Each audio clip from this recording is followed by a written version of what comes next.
E o Tribuna Virtual está de volta. Recebemos agora a deputada do PT, professora Bebel. Deputada, a senhora tem 10 minutos. Bem, boa tarde. Satisfação estar aqui no Tribuna Virtual, né? Em contato com toda a população paulista. Esse tempo todo eu fiquei sem condições de entrar aqui, exatamente porque estávamos com uma agenda muito, né, congestionada de projetos, né, PDLs, enfim, aí relativos à população paulista. Mas eu quero tocar numa questão que é muito importante, né, para os profissionais da educação, que é a votação do PL 5595 de 2020, que quer, né, na verdade, admitir, né, como essencial a educação, né, mas, interessantemente, está sendo admitida como essencial neste momento da pandemia e para o retorno às aulas, simples assim, né? Eu tenho clareza que a educação ela é essencial, né? Mas ela tem que ser essencial também para garantir a qualidade do ensino, né?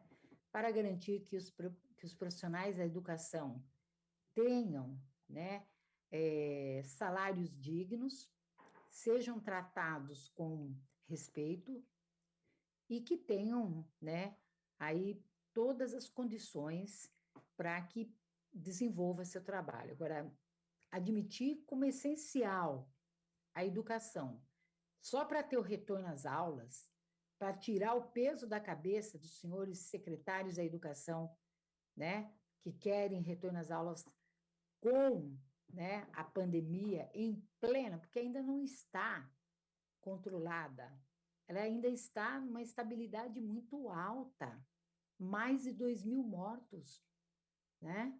Então, eu acho que isso é uma irresponsabilidade dos governos, do governo do Estado de São Paulo, do secretário da Educação, senhor Rocieli, né, que, digo sem medo de errar, não entende nada de educação, não entende. O que ele sabe fazer é a burocratização de algo que não pode ser burocratizado, simples assim, né? Eu chamo a atenção para o seguinte: o ano de 2020, nós não tivemos nenhum retorno às aulas, nenhum. E nenhum professor morreu. Nós já estamos com mais de 90 professores mortos, né? Mais de 2.400 acometidos, mais de 1.100 escolas como foco, com focos de infecção. Isso não diz nada para o secretário, né? Então, eu acredito que é muito importante, nesse momento, e eu fiz um áudio para cada senador, porque está no Senado essa lei 55, PL 5595 de 2020, né? E os senadores deverão tomar uma posição hoje.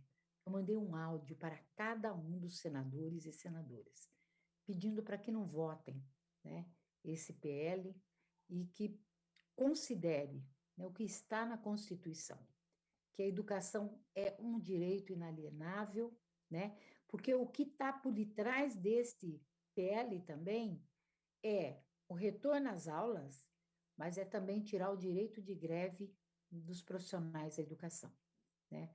A gente só vai para a greve porque a gente não tem salário.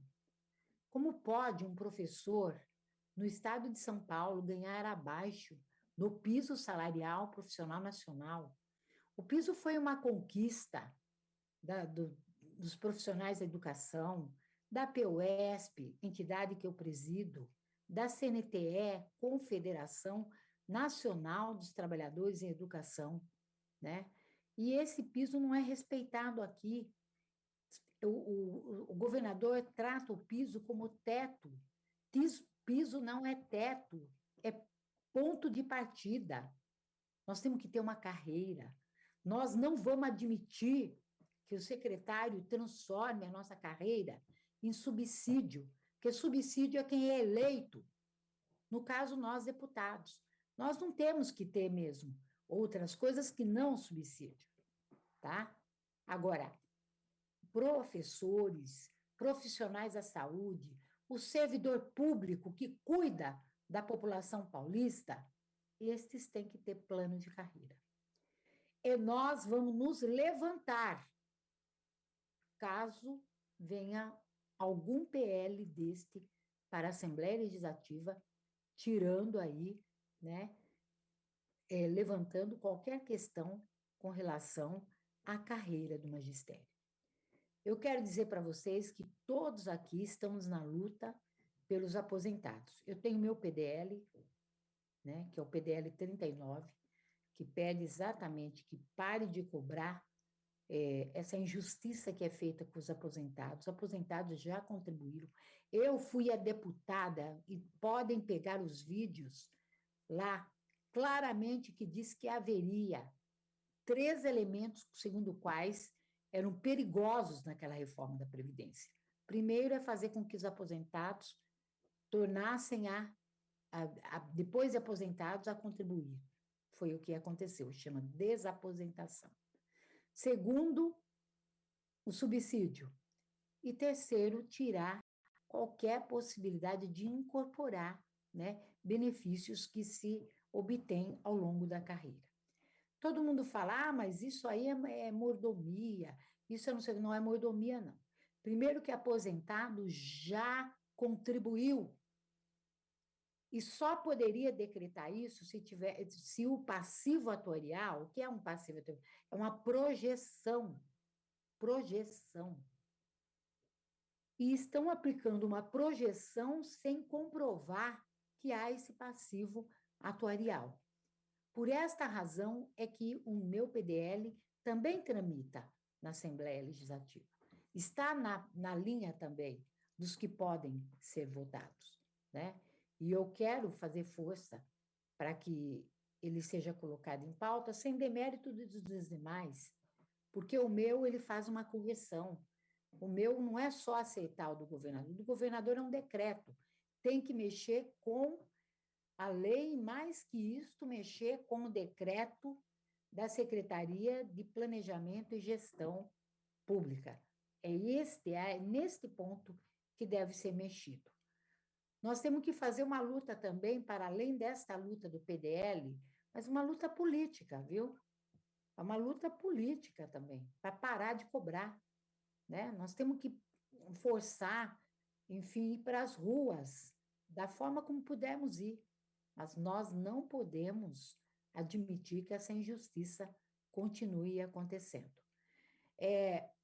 Eu não poderia falar também, né, dessa preocupação que eu tenho com relação ao retorno às aulas, né?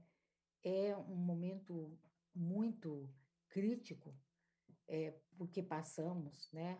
Não precisava, como disse ontem a Tata Werneck, que é uma atriz que eu gosto muito, e o Paulo Gustavo, né?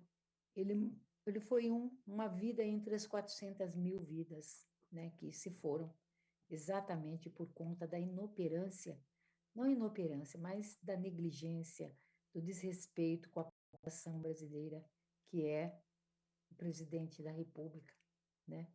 Se nós fizermos uma conta, veja bem, dessas 400 mil pessoas, morreram 70% deles são idosos, que têm um salário mínimo. Aí fazemos a conta, né? Dá 280 mil idosos. Por um salário mínimo dá em torno de 300 milhões, que num ano dá 3 bi, né? Deus me perdoe eu dizer isto. Não é por acaso que corre uma CPI, né, da Covid no Congresso Nacional e cada fala é recorrente a esse juízo que eu estou fazendo. Ele não é um juízo errado. Há um processo de extinção dos idosos, né, para poder fazer economia, lamentavelmente. E isso, enquanto muita gente chora, né, a gente ouve as besteiras, por exemplo, puxa, o que foi falado da China? Nós precisamos da China para mandar os ativos para nós, os insumos, né? Nós precisamos da China para mandar vacina, para comprar vacina. E o presidente nos coloca num risco como esse de não ter vacina e gente morrendo aqui no Brasil. Ele aposta com a morte, pela morte. É isso, lamentavelmente. Um forte abraço e muito obrigada. Obrigada, deputada. A senhora gostaria de fazer a reinscrição? Gostaria. Ok, então a senhora tem mais 10 minutos regimentais. Pode prosseguir. Obrigada, querida. Bem, e nessa linha de raciocínio, eu até estava falando da CPI da Covid no Congresso Nacional. Ontem eu vi o Márcio Taixe e antes de ontem eu vi o Mandetta. E o Mandetta ele foi claro e evidente, né? Quando, enfim, demonstrou que havia mesmo uma ocultação aí, né, por parte do governo federal no que dissesse respeito à aquisição das vacinas, né? E já o Márcio Taixe ontem disse o seguinte, que ele foi obrigado, né, a aplicar a cloroquina, né, a indicar a cloroquina nos pacientes. E um dos ministros, que é médico, ele disse, não, uma crise epidêmica não se cura desta forma, com cloroquina, se cura com vacina, né? Sarampo é uma epidemia, é com vacina, né? Nós estamos falando de uma pandemia, é a vacina que tem que dar resposta, porque nós temos que imunizar a população, nós temos que, de certa maneira, fazer com que a população, ela em massa, né, nós consigamos, de tal maneira que ficam imunizados e a gente consiga ir controlando, né, para não ter o colapso nas UTIs, nos leitos de hospitais, né, porque é muita gente junta, né, ficando doente. Então, acaba nisso que ocorre, né? Dando um colapso na rede pública de saúde e na privada também, né? Então, é importante que a população entenda que não é um bate-boca, né? Está cientificamente comprovado também, né? Estudos da USP indicavam já que não era um desconhecimento do presidente, não era uma negligência, mas que também era, na verdade, uma espécie de política deliberada, né? Quando foram analisados decretos, as leis, né? O que se verificou, na verdade, é que ia na perspectiva de dizer, não pode acabar com isso agora, né? A ideia é isso, porque qual país não teria corrido atrás da vacina desde agosto, quando já se falava em vacina, né? Nós fomos para dezembro. Depois, e aí tenho que dizer que o governador Dória foi, né, para a China, acertou a Coronavac, que veio para o Brasil, né, e o Instituto Butantan. Aí sim, né, eu sou obrigada a ouvir certas coisas. O Instituto Butantan foi salvo não porque uma deputada fez emenda. Quero dizer isso. Eu vi isso na tribuna da Assembleia outro dia, mas como o assunto era um assunto, eu quis ter aquele assunto, mas vou dizer aqui de público. O Instituto Butantan, as universidades, o ITESP foram salvos porque teve uma oposição que apontou e que explicitou o que significava perder o Instituto Butantan e tirar R$ 1 bilhão das universidades. Não existe Deus aqui. Existe uma oposição e que mas se era um voto, então pergunte por que os tantos outros estavam contra. É só isso. Porque desagradou a grande maioria, né, dos deputados e deputadas. Então, toda a casa salvou o Instituto Butantan, toda a casa salvou o ITESP, toda a casa salvou também os recursos das universidades que iam ser retirados, né? E que iam fruto de uma gestão das universidades. Estas que foram, se não, alvo de uma CPI na Assembleia Legislativa, e nesta CPI eu fui parte integrante. E fui, se não, uma das deputadas que apresentou o voto em separado, indicando a minha contradição com relação ao relatório apresentado pelo setor, né, contrário às universidades, tá? Então é importante isso, porque o que se queria naquele momento era acabar com a autonomia universitária, e o 529 ia nessa direção, na medida em que retirava R$ 1 bilhão, e, ao mesmo tempo, mais que isto, seria criminalizar profissionais, professores, pesquisadores, que, ao longo de uma carreira, recebem um valor, né, justo com aquilo que eles produzem, porque eles produzem ciência e tecnologia, né?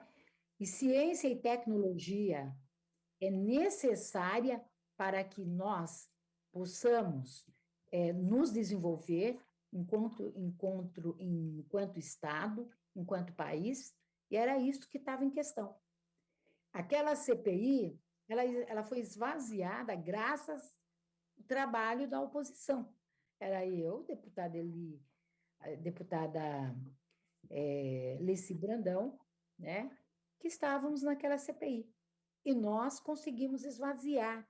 O que saiu de relatório foi muito, como é que eu diria, muito, até o deputado Marcos Munhoz, em certa medida, porque ele também não concordou com a totalidade do relatório, né? Ele também fez adequar, né?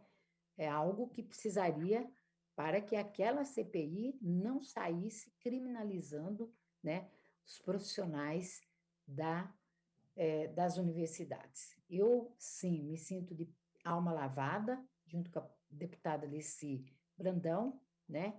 E até uma certa medida com o deputado, para ser justa, com o deputado Barros Munhoz. Me sinto de alma lavada. Nesses 2 minutos que me restam, eu quero dizer que também, nesse período aí que a gente estava analisando os projetos, tinha um, né, que ele é até um projeto que eu gosto, mas que precisa de aprimoramento, que é o 755, da deputada Janaína Pascoal, e que foi retirado da pauta, não porque é a deputada Janaína Pascoal, não por isso, mas porque precisa de uma aprimoração, aliás, dar uma aprimorada, debater melhor, porque quando a gente trata, eu sou uma mãe adotante, né? É um tema bastante sedutor, né?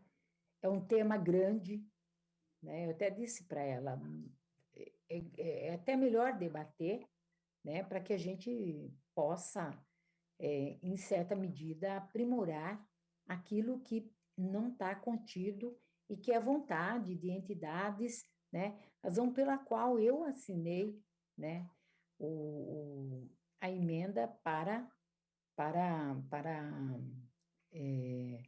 voltar, né, para as comissões, não para tripudiar, protelar, mas acho que aprimorar. Isso não é problema pessoal, não. Eu não tenho nenhum problema. Aprimorado, eu vou votar, entendeu? Mas se tiver um aprimoramento, que a gente não crie, né, nenhum problema jurídico, né, institucional com entidades que, de certa maneira, vêm aí deixar. E outro que acho que a casa tomou uma decisão correta, né, deputada Adalberto Freitas, foi o PDL que tratou da calamidade pública, né? É muito complicado os prefeitos ficarem de mãos atadas, esperando o governador de pires na mão, quando eles não, eles eles não têm como estar fazendo licitação toda hora para comprar remédio, para comprar, enfim, atender leitos de hospitais que precisam ir, e isso cria, né, um constrangimento. Então, foram semanas, 2 semanas aí batidas de trabalho, e por esta razão eu não tenho estado na tribuna, né? Mas quero estar aqui, né, atualizando, né, os debates sobre o meu olhar, né? Todo mundo tem um olhar. É isso. Uma boa tarde, muito obrigada, e boa tarde, deputado Adalberto. Satisfação vê-lo aqui na tribuna virtual. Boa tarde, professora Bebel. Prazer em vê-la.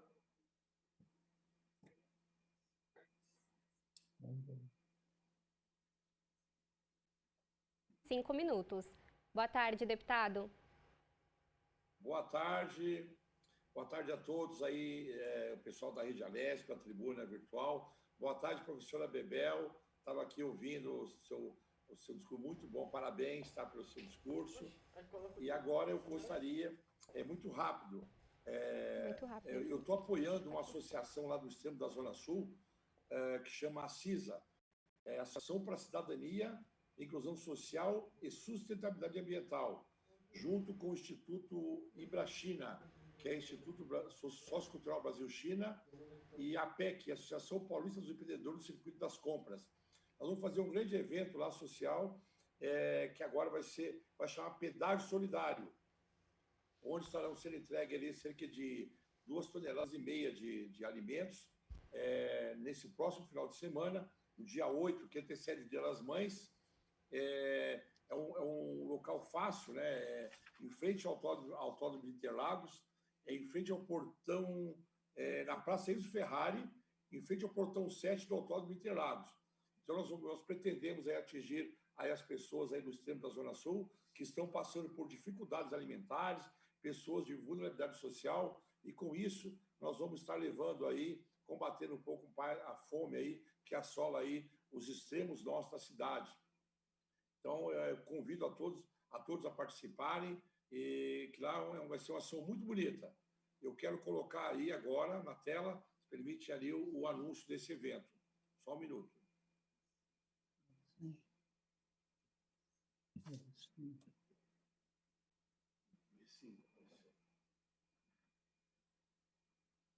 Já apareceu aí, né? Então, chama-se Pedágio Solidário. Então, nós temos aí, vai ser das 9 às 14, como apoio, estou apoiando essa iniciativa aí, dessas organizações aí, que estão fazendo aí, estão nos ajudando a população da Zona Sul de São Paulo com esse evento, que na atual situação é extremamente importante aí, que poderão as pessoas levar um pouco de alimento para as pessoas que estão precisando realmente, tá bom? Então, agradeço a todos, muito obrigado pela oportunidade e boa tarde a todos. Muito obrigado, Carol, pela gentileza da participação nesse programa, que é extremamente importante aí, para nós, parlamentares, para levar nossa mensagem aos cidadãos aqui da cidade de São Paulo, aos cidadãos da cidade de São Paulo. Muito obrigado, boa tarde. Fiquem com Deus. Obrigada pela participação, deputado. E o Tribuna Virtual de hoje fica por aqui. Você fica agora com a nossa programação. Até a próxima!